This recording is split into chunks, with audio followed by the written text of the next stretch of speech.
បុរសម្នាក់ដែលចិត្តត្រូវប្រហារជីវិតស្រាប់តែរាងកាយរបស់គាត់ចាប់ផ្ដើមផ្លាស់ប្ដូរយ៉ាងចម្លែកភ្លាមនោះពុកមាន់រាប់មិនអស់បានដុះចេញពីរាងកាយរបស់គាត់ហើយកាន់តែវែងទៅមិនយូរប៉ុន្មានបុរសម្នាក់នេះក៏ប្រែក្លាយទៅជាសត្វចម្លែកដ៏គួរឲ្យខ្លាចមូលហេតុដែលអ្នកទោសម្នាក់នេះខ្លាចជាបែបនេះត្រូវត្រឡប់ទៅមុនពេលគាត់ត្រូវប្រហារជីវិតឈ្មោះរបស់គាត់គឺកាសាឌីគាត់ជាឃាតករដែលបានសម្លាប់មនុស្សជាបន្តបន្ទាប់ប៉ុន្តែគាត់មិនព្រមប្រាប់ប៉ូលីសថាសាកសពជនរងគ្រោះដែលគាត់សម្លាប់ត្រូវបានកប់នៅឯណាឡើយដោយសាររកសាកសពមិនឃើញប៉ូលីសក៏ពិបាកក្នុងការបញ្ជាក់បទឧក្រិដ្ឋរបស់គាត់ដើម្បីស្វែងរកព័ត៌មានពីកាសាឌីប៉ូលីសបាននាំអ្នកកាសែតម្នាក់ឈ្មោះអេឌីមកសម្ភាសគាត់ប៉ុន្តែទោះអេឌីសួរយ៉ាងណាក៏ដោយកាសាឌីនៅតែមិនបង្ហាញតម្រុយអ្វីឡើយពេលអេឌីដឹងថាមិនអាចទទួលបានព័ត៌មានគាត់ក៏ត្រៀមចាក់ចេញប៉ុន្តែភ្លាមនោះវេញ៉ូបានប្រាប់គាត់ថាដមើនៅក្នុងបន្ទប់របស់កាសាឌីមានគំនូរចម្លែកជាច្រើនពេញជញ្ជាំងបន្ទាប់ពីត្រឡប់ទៅផ្ទះអេឌីបានប្រើជំនួយពីវេញ៉ូដើម្បីគូររូបតាមអ្វីដែលគាត់បានឃើញទីបំផុតគាត់បានរកឃើញអាថ៌កំបាំងនៅក្នុងគំនូរទាំងនោះទីកន្លែងដែលបង្ហាញក្នុងគំនូរគឺជាកន្លែងដែលកាសាឌីបានយកសាកសពជនរងគ្រោះទៅកប់ដោយសារជំនួយរបស់អេឌីប៉ូលីសបានរកឃើញសាកសពយ៉ាងឆាប់រហ័សហើយភស្តុតាងទាំងនេះធ្វើឲ្យបទឧក្រិដ្ឋរបស់កាសាឌីត្រូវបានបញ្ជាក់យ៉ាងច្បាស់មិនយូរប៉ុន្មានកាសាឌីត្រូវបានកាត់ទោសប្រហារជីវិតដោយសារតែវេណូបានសន្យាជាមួយអេឌីថាវានឹងស៊ីតែមនុស្សអាក្រក់ប៉ុណ្ណោះប៉ុន្តែពេលមនុស្សអាក្រក់កាន់តែតិចទៅវេណូក៏ចាប់ផ្ដើមឃ្លានជារៀងរាល់ថ្ងៃការមិនអាចរកអាហារបានធ្វើឲ្យវេណូឆាប់ខឹងយ៉ាងខ្លាំងទោះជាយ៉ាងណាវាក៏មិនអាចស៊ីសត្វចិញ្ចឹមដែលពួកគេចិញ្ចឹមជាមួយគ្នាបានដែរ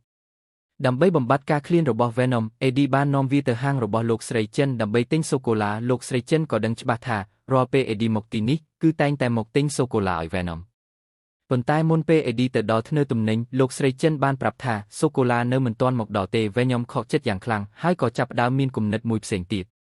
អេឌីបានហាមវេណូមិនឲ្យស៊ីលោកស្រីចិនឡើយ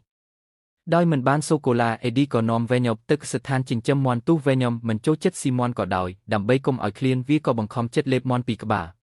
លនៅពេលត្រឡប់មកវិញវេណូបានឃើញចោរម្នាក់កំពុងប្លន់ភ្លាមនោះវេណូរំភើបឡើងវិញព្រោះវាគិតថាអាចស៊ីមនុស្សអាក្រក់បានហើយ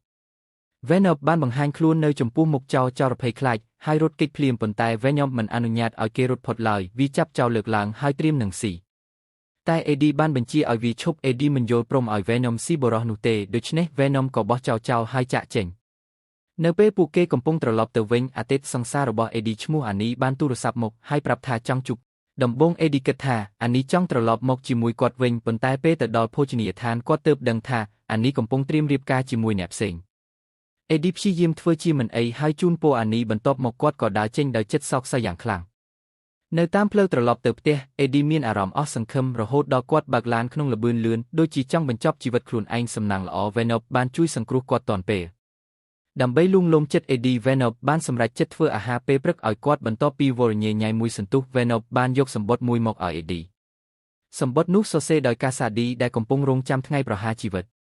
ក្នុងសម្បត្តិកាសាឌីបានរៀបរាប់ថាតាំងពីក្មេងមកគាត់មានគំនិតអាក្រក់នៅក្នុងចិត្តគាត់បានរុញយាយរបស់ខ្លួនធ្លាក់ពីជណ្ដើរហើយថែមទាំងយកម៉ាស៊ីនផ្លុំសក់ដែលភ្ជាប់ចរន្តអគ្គិសនីបោះចូលទៅក្នុងអាងងូតទឹករបស់ម្ដាយខ្លួនដោយសារកូនមានអាកប្បកិរិយាខុសខើបែបនេះឪពុករបស់គាត់បានបញ្ជូនគាត់ទៅមណ្ឌលថែទាំកុមារនៅទីនោះកាសាឌីតែងតែត្រូវក្មេងដទៃវីធ្វើបាបរហូតដល់ថ្ងៃមួយមានក្មេងស្រីម្នាក់ឈ្មោះ Frances ដែលមានអំណាចពិសេសបានបង្ហាញខ្លួននាងបានការពារកាសាឌីហើយក្រោយមកអ្នកទាំងពីរក៏លងស្នេហ៍គ្នាប៉ុន្តែសុភមង្គលមិនបាននៅយូរឡើយ Frances ត្រូវបានផ្ទេរទៅមន្ទីរពេទ្យផ្លូវចិត្តហើយចាប់ពីពេលនោះមកអ្នកទាំងពីរត្រូវបែកគ្នាក្នុងនាមជាអ្នកកាសែតអេឌីចង់ដឹងយ៉ាងខ្លាំងថាហេតុអ្វីបានជាកាសាឌីខ្លាចជាមនុស្សដែលមានចិត្តវិវេនិងខុសខើបែបនេះដូច្នេះគាត់បានទៅពន្ធនាគារម្ដងទៀតដើម្បីសម្ភាសកាសាឌីនៅពេលអេឌីនិយាយពីអតីតកាលដែលកាសាឌីបានសម្លាប់ម្ដាយនិងយាយរបស់ខ្លួនកាសាឌីក៏ចាប់ផ្ដើមមើលងាយនិងចំអកអេឌីមិនយកចិត្តទុកដាក់ចំពោះពាក្យចំអកទាំងនោះទេប៉ុន្តែវេញ៉ូដែលមានចរិតឆាប់ខឹងមិនអាចទ្រាំឲ្យបុរសម្នាក់នេះប្រមាថមិត្តរបស់ខ្លួនបានឡើយវេណូបានវាយប្រហារកាសាឌីភ្លាមខណៈពេលអ្នកទាំងពីរកំពុងប្រយុទ្ធគ្នាកាសាឌីបានឆក់ចាប់ដៃអេឌីហើយខំយ៉ាងខ្លាំងអ្នកយាមពន្ធនាគារបានប្រញាប់ចូលមកបំបែកអ្នកទាំងពីរប៉ុន្តែកាសាឌីហាក់ដូចជាបានដឹងអ្វីមួយបន្ទាប់ពីអេឌីចាក់ចេញកាសាឌីបានជូតឈាមមួយដំណក់ចេញពីមាត់ហើយភ្លាមនោះគាត់បានឃើញថាឈាមនោះអាចដុសចេញជាពុកមាន់តូចជាច្រើនកាសាឌីក៏យកឈាមនោះលេបចូលទៅក្នុងខ្លួននៅពេលអេឌីត្រឡប់ទៅផ្ទះគាត់ចាប់ផ្ដើមឆ្លោះជាមួយវេណូអេឌីគិតថាការដែលវេញ៉ូចូលមកក្នុងជីវិតរបស់គាត់បានធ្វើឲ្យជីវិតគាត់កាន់តែអាក្រក់ហើយសូម្បីតែគូដណ្ដឹងរបស់គាត់ក៏ត្រៀមរៀបការជាមួយអ្នកផ្សេង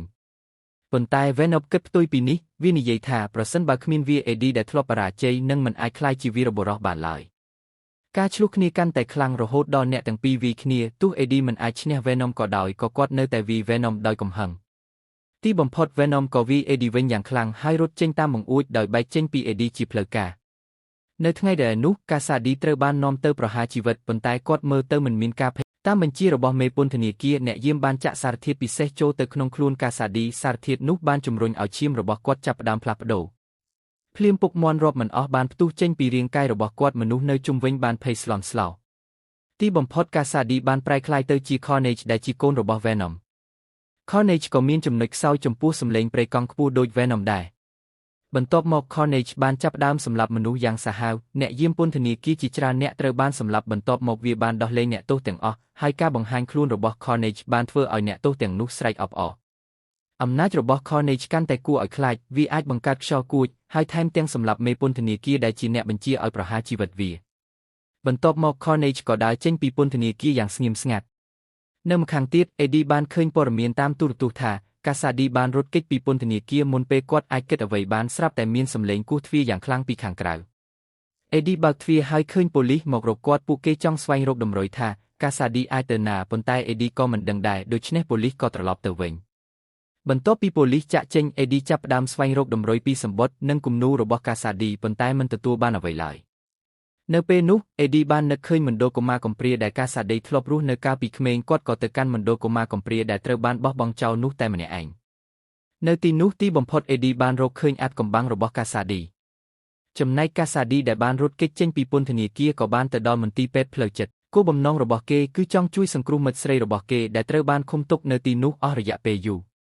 ពេល Francis ឃើញកាសាឌីដែលបានរួមបញ្ចូលជាមួយសត្វ Symbiote Carnage នាងក៏រំភើបយ៉ាងខ្លាំងបន្ទាប់មកអ្នកទាំងពីរក៏បានរត់គេចចេញពីមន្ទីរពេទ្យយ៉ាងងាយ